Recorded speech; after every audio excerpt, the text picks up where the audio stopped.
Hi, welcome to 90% Knitting. This is episode 208, and I am Lisa, your host, also known as Fiber Nymph on Ravelry and Instagram. Today's Saturday, July 9th, and this is sort of take two of this podcast. I recorded yesterday, and for a variety of reasons, I decided, nope, I need to do that again. There were sound issues because the air was running and the fan was running above me, and the sound was just off. And then there were some other content issues that, like, I forgot one major thing I wanted to talk about, and it's just like, okay, I could record a piece and stick it in there, and I thought, no, I'm just going to do it over. Plus, I was tired yesterday. I've been tired this whole week, and it has nothing to do with how busy I am, because I'm no more busy this week. I mean, I wasn't any more busy this week or stressed than any normal week. It was more all of the other stuff going on. And if you're in the US, you know what I'm talking about. And if you're not in the US, you may still know what I'm talking about, because it's in the news and everything. This was a pretty rough week here in the United States. Lots of political stuff going on. And then all of the shootings that happened. And none of this was, the shootings weren't anywhere close to me, but they're in the news and they're significant. And I'm not going to go into all this because that's not what this podcast is about. However, I feel like to not mention it at all would kind of be a glaring omission just because it's been a significant part of this week. And it's just overwhelming. It's overwhelming to be seeing this stuff, not only in the news. I mean, you expect to see it in the news, but then you get on social media, and I mean, for me, that's specifically Facebook, not so much Instagram. Instagram's kind of a nice haven away from it. I'm not on Twitter, so I don't get bombarded with it on Twitter, but I really needed to, I got to the point yesterday, I had to just step back. I had to step back from Facebook and just not even be on it for a while because there's just so much emotionally charged stuff that has been deluging onto Facebook about all of this. And, I care about all of these issues. They're important issues, but we all have our tolerance levels, and hopefully you know what yours is and you know when to step back. And yesterday I hit mine, and I was just exhausted from it all, and I was very sad. I just had this overwhelming feeling of sadness that I couldn't pinpoint any one specific thing contributing to it, but looking back, I think it was probably just a culmination of everything this week. And I think that came across in my demeanor in the podcast yesterday as I recorded also, which is another reason why I'm trying again today, because I do feel better today. I'm also much more rested today. I did not have, I slept fine this week, but they were all very short nights of sleep compared to what I tend to like. Last night, though, I got a good sound 8 hours of sleep, and that felt fabulous, and I feel much better. So, I guess, again, this isn't what this podcast is about, but I just want to take a minute and say, if you, like me, have been feeling really overwhelmed and burdened by all of this stuff going on in our country this week, I would encourage you to step back. It's okay. That was one of the things I did read, because, in addition to all of the angry, emotionally charged commentary that you're seeing on Facebook and different places, there's always the people who are posting the memes that are very encouraging or motivating or, meant to be that, with quotes from, Mother Teresa and Martin Luther King Jr. and all that. And they're wonderful words, and they are very encouraging and thought-provoking. However, it doesn't always help. Sometimes it just feeds into that feeling of overwhelm. But one of the ones that I saw was something about, it's okay to not watch the videos that are being posted about all the violence. It's okay to not read the stories. It's okay to step out of that for a little while. It doesn't mean that you don't care. It just means that you know that you need to take care of yourself in the midst of it. Because if you let it burden you and totally wipe you out, you're of no help to anyone, least of all yourself and your family and your people who you're close to. So anyway, let me just encourage you to take care of yourself in the midst of all of this really ugly stuff going on, not only in our country, but around the world. I mean, it's everywhere. It's everywhere. And sometimes it just feels like it piles up. And if you are someone who is prone to, anxiety or depression or things like that, it can be significantly overwhelming. It can really trigger those things. And if you're someone who is maybe struggling with your own personal issues, like, currently I'm dealing with my stepfather's, progression in, this end stage of cancer. I mean, that's been another big thing this week. I mean, talking to my mom, he's to the point where she said, I'm taking this hour by hour now. I mean, it's not going to be long. I can't be there with her. I feel very bad about that. I can't just take off and stay down there and wait this out with her. Thankfully, her sister is with her. I'm very, very thankful for that.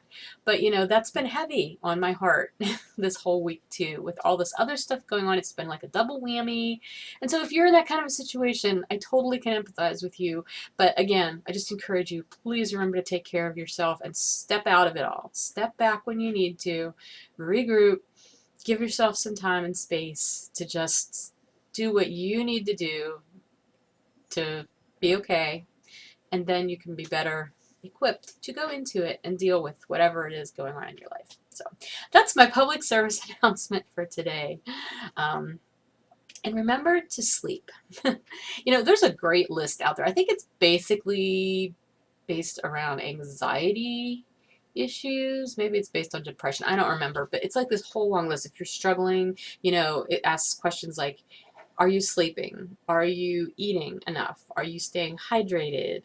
Are you getting dressed every day? Like those basic everyday life things. But when you're in the midst of all this stuff, sometimes those things are even easy to lose track of. So I'll try to find that and maybe link it in the show notes. But anyway, all that aside, actually, I think I linked it one other time because I found it very worthwhile. Sorry, I'm still on coffee this morning. Anyway, aside from all that, because of everything that is going on with my stepdad, and I have no idea when I'm going to need to go back down to Florida.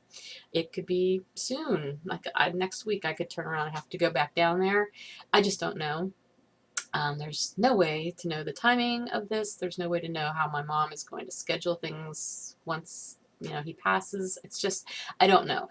So for that reason, I'm trying to stay very fluid and I'm trying to not make any plans or commitments for anything that I don't absolutely have to do. I mean, obviously I've got work stuff that I have commitments for and I need to, follow through on those. And those are pretty much my top priority right now.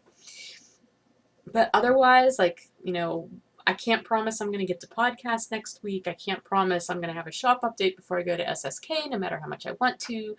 I just need to stay very loose and very fluid. And actually, there's a wonderful Stephanie Pearl McPhee quote about that, about staying light or staying, I don't think she uses the word fluid, but, remaining light and unencumbered so that when things come up, you're able to transition and adapt as you need to easily without being weighed down by a bunch of other stuff that you need to deal with. So anyway, I'm great with the quotes today. I just don't know them specifically, but they're in my brain and they help me. I can draw on them and they remind me of these things. Anyway, all that to say is I decided I wanted to record today, even though I don't have a whole lot of knitting to show you, but I do have the Fiber Nymph Dye Works second quarter finished object drawing winner to announce, and I didn't want to hang on to that and end up having that be the end of July or something before I would be able to announce that. And I've just got some other things going on, and the Craft the Kit Cal is going to be starting the beginning of August, and I want to talk about that. So I thought I'm going to take a few minutes, and I'm going to try to get a decent podcast out today, and just check in with you, and it will be what it will be. And I'm 10 minutes in already, and basically all I've done is babble about all of this crazy life stuff going on. But I just felt like it needed to be said. So thank you for sticking around through that if you did. Okay, let me say hello to a couple of people. We had Melissa from Michigan and Elizabeth from Florida both introduce themselves on the 90% Knitting Board's welcome thread. So thank you for doing that, and welcome to both of you. And if you are a new person watching for the first time, I don't usually start with such heavy stuff in the podcast, but it's been that kind of a week, so we just go with it. But welcome to everybody who's here. Thank you for spending some time with me this week. I really appreciate it, whether you're new or have been watching for a while. I just appreciate you taking some time out and watching and hanging out, and hopefully you have some knitting or something to bev on and you can relax a little bit. Anyway, let's talk about the knitting, because there's been a little bit of knitting, just not very much knitting. And honestly, part of that is just I've been busy, and part of that has been my knitting mojo is waning a little bit right now, and I'm not sure what that's all about. I think it's probably just because I'm busy and I only have so much energy to give anything, but I did a little knitting. So we'll start with this. This is my bullfinch sock, the West Yorkshire Spinners 4-ply in the birds. Is it songbirds? I'm not sure. The series of yarn that they have. Anyway, this is the bullfinch colorway from that series, and I have the first sock finished, which you've seen before. So first sock, and last time you saw this, I believe I was on the heel flap. Maybe I didn't write it down. I was either on the heel flap or the gusset decreases. I don't know, but I finished the gusset decreases, so now I'm just working on the foot, and then it should be done in the not too distant future if I actually start knitting again. I'm using West Yorkshire Spinners, this gray. I don't remember what the color is. I'll try to put it in the show notes for the heel flap and the toe, because I'm just doing a regular heel flap. I'm not doing an afterthought heel. So anyway, that, got a little bit of progress. At least the heel part's done, and I can move forward. It always feels like it flies a lot faster once that heel, the gusset decreases are finished. So we'll see. I actually took this to a movie the other night, and I didn't knit on it at all, which is odd because I usually do knit at the movies. But again, I was just tired, and I just wanted to zone out and watch the movie. So, and I'll tell you about the movie a little bit later. Okay, so the other project that got some work was the wedding skirt. And this is going to be a little awkward to show you. I finished the second lacy stitch pattern. So it's the third stitch pattern all over, because the first one was the stockinette. And then I had this first lace pattern, which you already saw. And so now I've finished this second lace pattern. It's a little hard to show you right now because that's where the needle is, but I don't know. Can you see it? Yeah, I have the needles rubber banded together because I didn't want to lose stitches, because I finally went back up to the top and I'm stitching down the casing that I knit and then did a purl ridge to turn it so that I can stitch the casing down. So I've got that stitched down about probably a third of the way around, and then I stopped the other day because I needed to do some other things and never got back to it. So I've got a chibi needle somewhere here. Oh, yeah, there it is, attached. It's going well, and I like how it's turning out. Like, I mean, you can see it on the outside, but it's not really, really obvious. And my top is going to be over that anyway. So anyway, the casing is for where I'm going to put elastic to hold the skirt up. So at this point, this is approximately 15 inches long, and I am going for a 20-inch length for this skirt. So what I'm going to do is I'm going to do one more lacy stitch pattern, and that will be the final one. I'm using the patterns that I'm finding in this Japanese stitch dictionary that I showed you before. I have no idea what the name of it is other than it has the word 500, so I'm imagining it's like 500 stitch patterns or something. This is number 210. Oops. Number 210 is the one I'm going to use for this last one. And I'm going to modify it a bit. Rather than having it have garter around it, it's going to probably, I think what I want to do, it's a 10 stitch pattern, that lace pattern, and I want to just have like one after another, and I think I'm going to put a purl stitch in between them. So that is my plan. And my other plan that I'm considering is adding beads to this little section here. So it would be like 1, 2, 3 or 4. I have to figure that out when I write it up, but I think it would be 3 or 4 beads that I could put right in there. And I want to do purple beads. Since I'm going to do a purple underskirt to show through the lace, I think it would kind of dress up this yarn a little bit, because this is the Elspeth Lavold Hempathy. Let's see if I have here's a ball. So Elspeth Lavold Hempathy. Yeah. It's, I think, the Snow Shadow color. It's color 042. But Hempathy is 34% hemp, 41% cotton, 25% modal. It's not it's not a shiny yarn in any way. Being those plant fibers, like if it was silk, there would be some shine, but there's not, and I kind of want to dress it up a tiny bit. I mean, the underskirt is going to do that a little bit, petticoat, whatever you want to call it. But I think adding some beads might be interesting. I haven't thought that completely through yet, but it's okay. I'm getting married 6 weeks from today, by the way. So I have 42 days to finish this whole wedding outfit. Not just the skirt, but I have to sew the petticoat and figure out what top I'm wearing, which is probably going to be something I'm going to sew as well. But I am not at all stressed about that. Literally, I am not stressed about that. It'll come together. It'll be fine. But I'm really happy with how the skirt has turned out so far. I just need to sit down with the pattern book and figure out stitches, stitch counts, and do my increase rounds between this last one and the next one. And yeah, then I can move on to that last stitch pattern. Let's see, what else? The only other thing I worked on at all, and this was mostly unknitting, was I pulled my Slinky Ribs pullover out of hibernation. This was actually something I took out of hibernation back at the beginning of Stash Dash, because I thought, you know what, this would be pretty easy to finish. I cast this on last August, so if you've been watching for a while, you might remember it. I actually had it finished. Like, I had knit the whole thing, and I finished it. However, this pattern was, well, I modified this pattern heavily. The top was not a scoop neck top. It was, I believe it had buttons or something up here, like a faux button placket, and I did away with that. I didn't want that. I just did the scoop neck. But the ribbing went so far down, and then it became a staggered ribbing, and then it just became stockinette. It looked really cute. However, on me, when it was done, it looked like a maternity top, and it was not at all flattering. So I ripped all that stockinette back, and I ripped back as far as the regular ribbing, not the staggered ribbing. So I ripped up pretty far. And then I knit down, and I started doing waist decreases, because I'm just going to do the whole sweater in the 2x2 rib. That was my plan.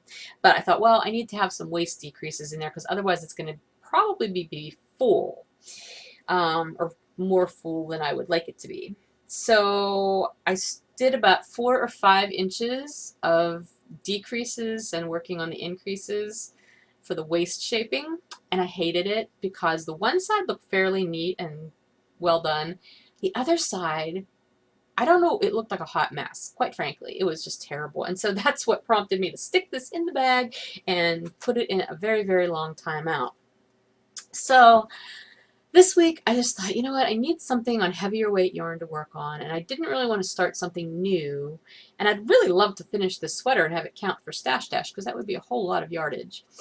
So I pulled the sweater out, I ripped back the 4 to 5 inches that had the waist shaping, and I got myself back up to just where it was the 2x2 rib without the waist decreases, and that's where I'm at now. I haven't really worked on it much after doing that. I got my hair done this week.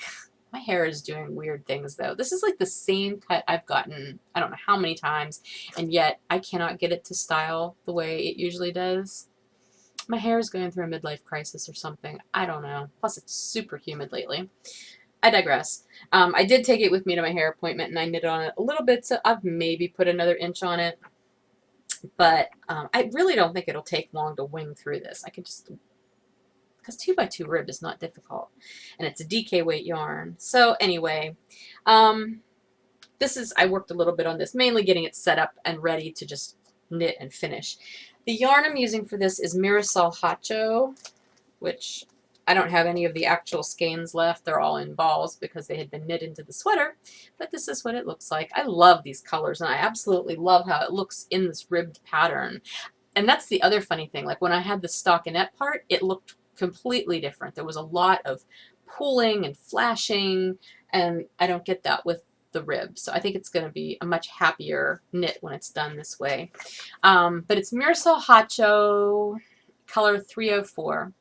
And I'm knitting it on US 6s right now. I think maybe the neck or something I did on 4s, but for the most part it's been on US 6s. Not sexes, 6s.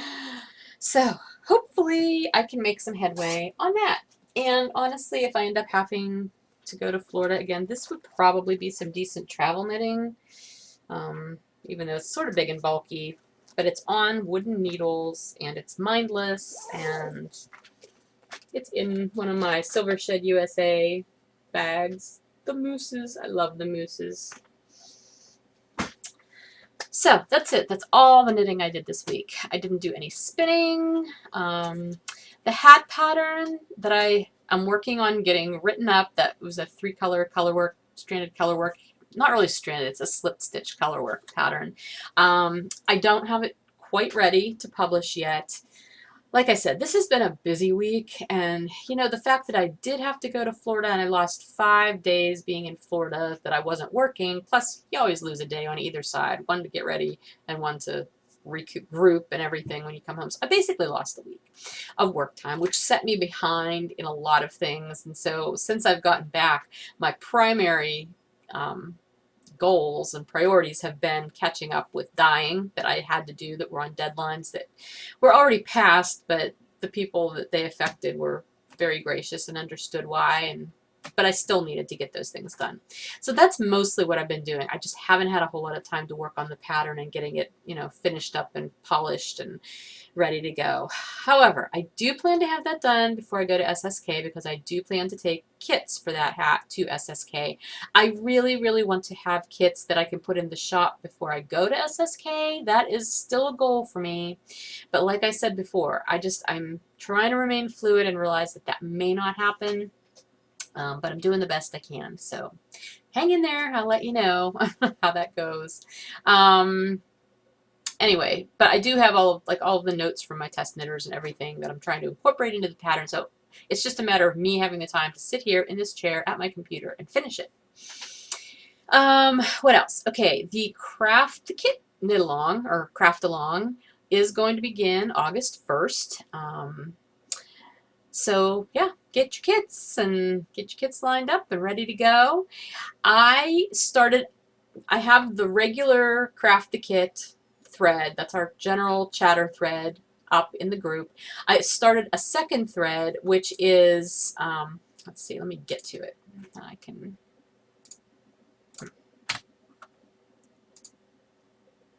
It is called Where Can I Find Kits for the Craft Along? I started the first post in that thread.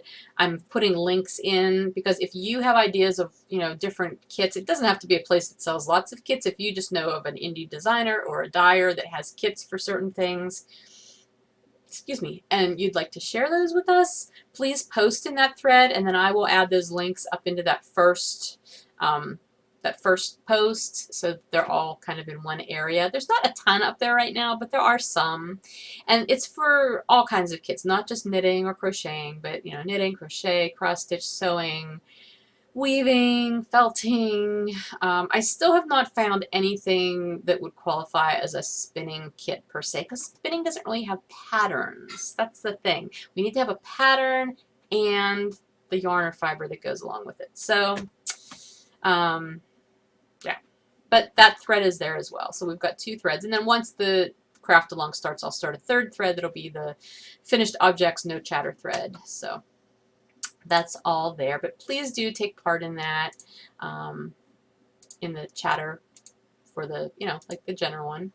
Or if you have a kit for something that you think would qualify for this, please feel free to post that in the Where Do I Find Kits thread. That would be helpful too. Okay. Let's see, Stash Dash. I have not added any meterage to my Stash Dash. I'm still at 2,239 because I haven't finished anything else. I did not get any new questions this past week in the Do You Have Questions thread, so nothing to answer this week. If you have a question though that you'd like to ask me, whether it's crafting, fiber, knitting related, dyeing related, or personal related, within reason, please feel free to post it in that thread and I'll answer it on a future episode. I do have new things to share with you. This was fun. You might remember a while back there was a podcaster swap. Spicy Homemaker put that together and she did another one. I didn't get to take part in the first one because of life stuff going on. I think I was too busy. But I did get to take part in this one. It was supposed to be a Christmas in July swap, but my swap partner, it turned out, doesn't celebrate holidays. And so we just did a regular swap, which was fine with me. And so I got my swap package this past week, and I want to show it to you. Sorry, I need to bend over to get all this stuff. I think that's everything. They were nice. It was a nice, small, manageable swap, like as far as what you were supposed to send, which is always nice. But anyway, my swap partner ended up being Adrian from the Reluctant Knitter podcast. She does that with her 2 sisters. And that was a new to me podcast when I got paired up with her. So that was fun. I got to find a new podcast in the process of getting to know Adrian a little bit and swapping with her. So her package included a couple of minis, and she sent the tags for these. I can't remember which ones are which though. So I'm going to just tell you, I think the stripy one is Happy Feet maybe. One of them was Happy Feet in Purple Iris. It doesn't look purple though, does it? Maybe this was, okay. I'm just going to show you the yarns and I will tell you, maybe the Wild Hare. Gratefully Dyed. I don't know. I'm sorry. She did tell me in the, oh wait, here's her note. I can tell you with the note. Oh my gosh, I'm so silly. Okay, so let's see. The rainbow mini skein, oh, that is the Wild Hare fiber. So this little rainbow skein is from Wild Hare Fibers. That's cool. And that was what color? Grateful Dyed. Okay, so there's the tag, Wild Hare Fiber. And then the blue one is Manos del Uruguay. So that is this one, the Marina base, in the denim color, and that does make sense because it is blue. And it's definitely a very light yarn. I think she said it's a lace weight. So it's very pretty though. It's very soft. So then our swap package was supposed to include a very small handmade item. It could be hand knit or it could be some other craft, but she sent me this really cute little bird. And it was so funny because when I opened it, I was looking at it this way and I thought, okay, it's a mouse. What is the thing? Maybe it's a unicorn mouse because there's the beak. I don't know. Can you see it? It's kind of blowing out. And then I read her note and it's like, it's a bird. It's like, it's totally a bird. I get it now. I'm sorry, Adrian. I'm slow sometimes, but he's a cute little birdie. So, and then she sent me the rest of the yarn that she knit the little bird out of, and it was out of,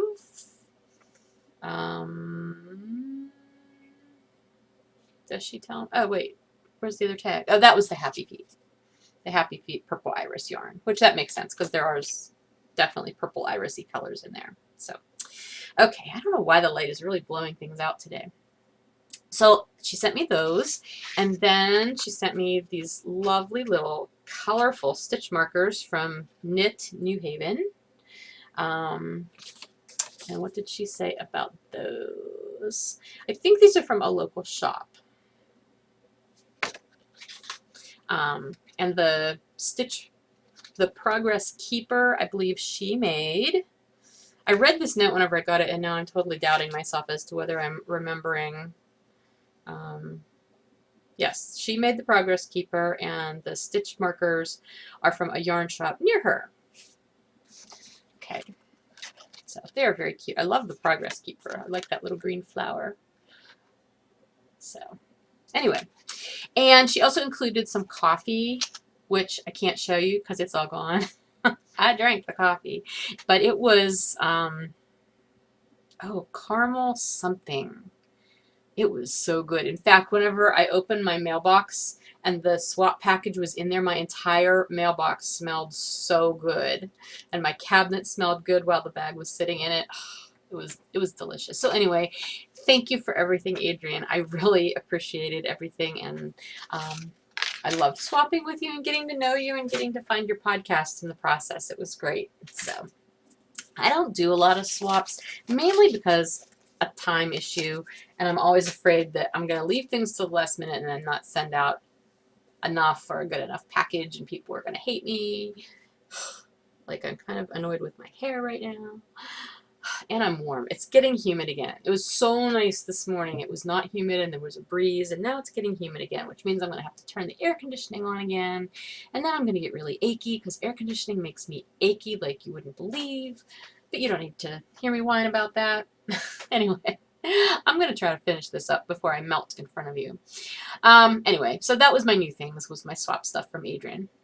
Looking ahead, though, I do want to share something with you, and this kind of verges into the shop news section too, but I'm going to talk about it now because there is a retreat coming up next year in January, and it's taking place in Disney at the Swan Resort, and it's being put on by the Ross Farm, which I am sure you have probably heard of because they vend a lot of different places. They're from the Pittsburgh area. They're only about, I'd say, about an hour away from me in Washington County. And they focus, they're a Century Farm, and their focus is rare and heritage breeds. And their stuff is beautiful. Their fibers are just lovely. I have some of their fiber and I have some of their yarn in my stash. Anyway, I got a message from Amy. Amy Manko is the proprietor of the Ross Farm. Well, she and her husband. But anyway, she sent out a thing about the retreat that they are having at Disney in January. And I thought, oh my gosh, that is fabulous. It's called the Magical Fiber Fantasy Retreat. It's taking place January 25th. Okay, now I need to start reading things or I'm going to tell you the wrong stuff. I'm sorry. See, I had all of this out yesterday when I first recorded this episode. Okay, let's see. Magical Fiber Fantasy Retreat at the Walt Disney World Swan Resort, January 25th through the 29th. 2017. There's going to be 2 days where there will be classes.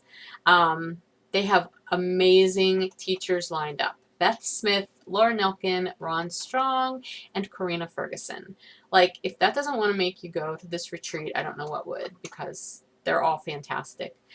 So you'll be able to have the option to take classes, and then Saturday there will be a market. I get to vend at the market. I sent in my application and I was accepted, and I am so excited.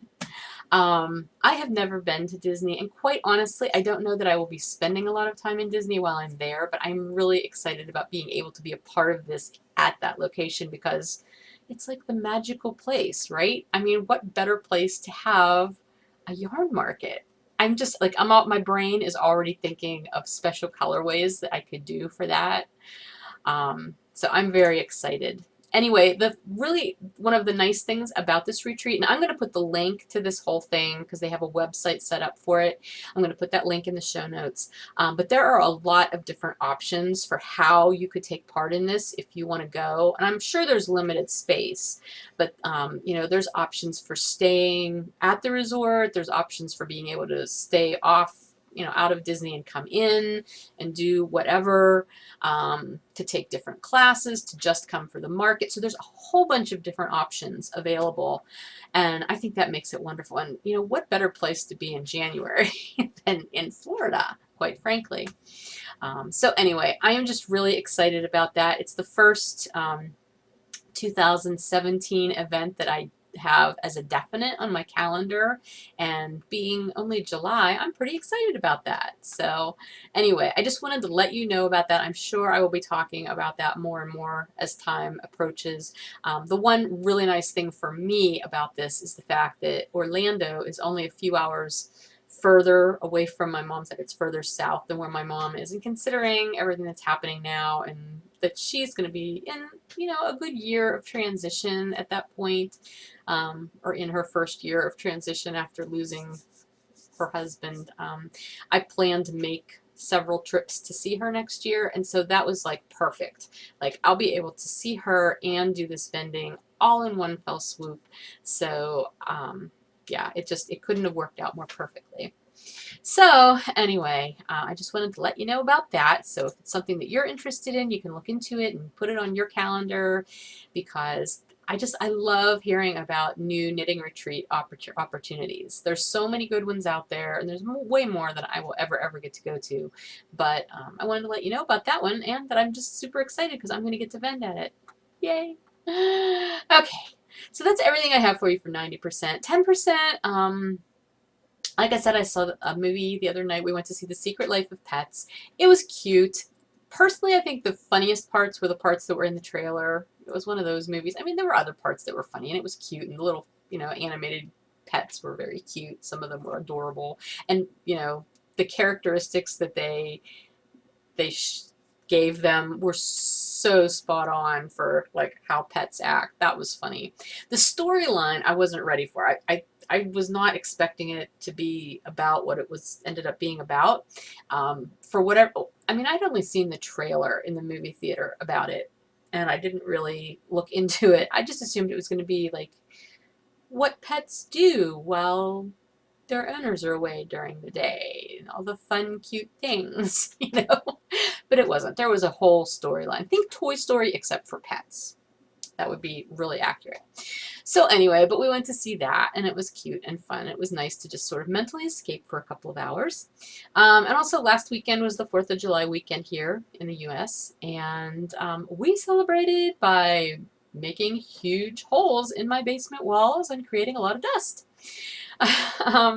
We installed glass block windows. I had 2 windows in my basement that have been boarded over pretty much since we moved in. We came in, realized they were totally not weatherproof and were letting cold air in, so my ex put insulation in them, boarded them up, and that's how they stayed. We never got around to replacing them with glass block. So a while ago, Bill was like, we really should put glass block in those windows, and I'm like, I'm all for it. So we did that, and I had anything at all to do with this, please. I handed him tools occasionally. He did all the heavy work, the hard work, and the cement work and everything.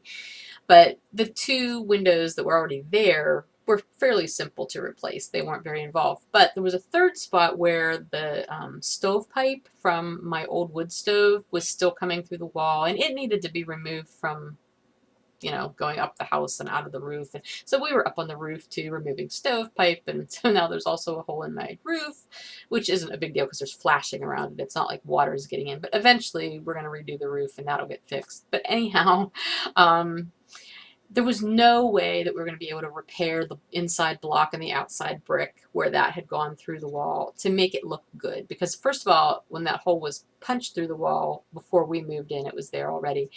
It was not done well. It was a mess.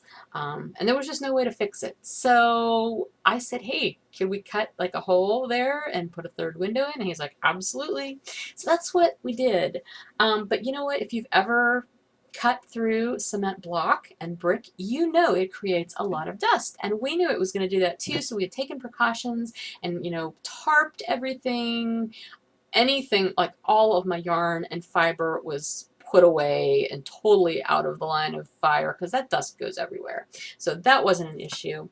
But we had created like this tent, almost like a tarp tent around where he was doing the cutting to try to, you know, cut down on the dust leaving there. Anyway, despite all the precautions, I'm sitting down there as he starts doing all this cutting, and I'm watching these big clouds of this fine dust waft around my basement, and I'm thinking, oh my gosh, this is going to be a pain to clean up. Then I started noticing it was going up my stairs towards my kitchen, and I'm like, shit.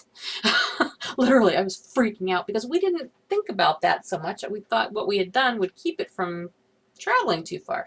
Well, I don't have a door at the top of my steps, so I ran upstairs with plastic and tape, and like I basically did what I could to seal that off so that it wouldn't come up there anymore.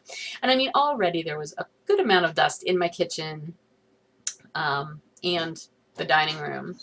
But I thought, okay, at least I've contained it now. There won't be any more. So fine. Later on, I went downstairs because now we couldn't use the steps to go up and down. I was outside doing some stuff. I came back in. I looked, and there's still dust like flying around. I'm thinking, what in the world? Where's all this dust coming from? Realized my two back windows, my dining room and kitchen window, were open, and he was sawing like right below there. All the dust was coming up from the outside and straight in the house. Like, neither of us had even thought about that, and I was so, I mean, I wasn't mad at him or anything. I was just mad at myself for not thinking about that. So yeah, my whole house just sort of looked like something time forgot. You know, when you see those pictures of old houses that were abandoned and you walk into them and they're covered in dust, and that's kind of what my house looked like.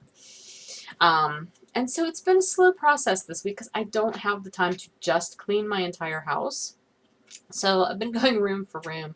The kitchen and dining room are fairly well undusted at this point, or de-dustified, or however you want to say it. My living room is still not great, but I'm getting there. The windows, however, look awesome, and they are letting so much light in my basement. It's funny, I'll look down my steps and think, oh, I must have left the light on, and I'll flip the switch, and then more light happens. It's like, oh, it wasn't a light, it was the window. That third window is making a huge difference because the other two, one, there's a big rhododendron right outside it, so it doesn't let in a ton of light, and the other one is under my back porch, so it lets in light, but again, not a ton. This other one, though, is right out in the open, and so it's letting in tons of light. It's crazy awesome. So anyway, that was our holiday weekend fun, such as it was. Alrighty, I think that's everything. I've got a little bit of shop news. First of all, thank you to everyone who shopped my 4th of July sale that I did last weekend. I hope you all enjoy everything you bought. You cleaned out a lot of stuff, so thank you, thank you, thank you. That was great. I still do not have an update scheduled yet. Like I said, I really want to try to do one before I leave for SSK, but that's just going to be what I can get done between now and then, depending on what else happens in life. Staying fluid here. Be water, people. Yeah. But lastly, I do want to say the Fiber Nymph Dye Works second quarter finished object drawing. I did the drawing. We had, I believe, 59 people entered, and the random number generator chose post number 13, who was Dat Pixie Girl, who is Julia. So congratulations, Julia. Please PM me with your, well, just PM me to let me know that you heard this, and I will send you your $25 gift certificate to my shop. And her entry for that was a pair of socks that she knit out of the Bring Me That Horizon colorway, and they were very cool. So anyway, thank you to everyone. I was a few days late in closing that thread, and so I think there were a few entries that were posted in July. I'm not sure if they were finished in July or if they'd been finished in June and just posted late. I don't know. It didn't matter. I just closed the thread, and whatever was in there I was letting be in there. But I do have the third quarter thread started now. So the third quarter Fiber Nymph Dye Works finished object thread is open. So anything you finish made out of my yarn or my fiber in July, August, and September, you can post in there, and I will do that drawing after September. So anyway, I think that's everything. I can't think of anything else. Yeah. I need to get this going, processing it, get it up, and I have a lot of dyeing to do today. So I'm going to go. Wish you a happy, happy weekend. Again, please take care of yourself. Please take some time out if you need it. Spend time with people you love, and I will see you next week, hopefully. again, no promises, just based on life being crazy right now, but if I can record, I will. And if not, I'll see you after I get back from SSK, I guess. But hopefully I'll get to record at least once more before I go to SSK. So anyway, take care. See you later.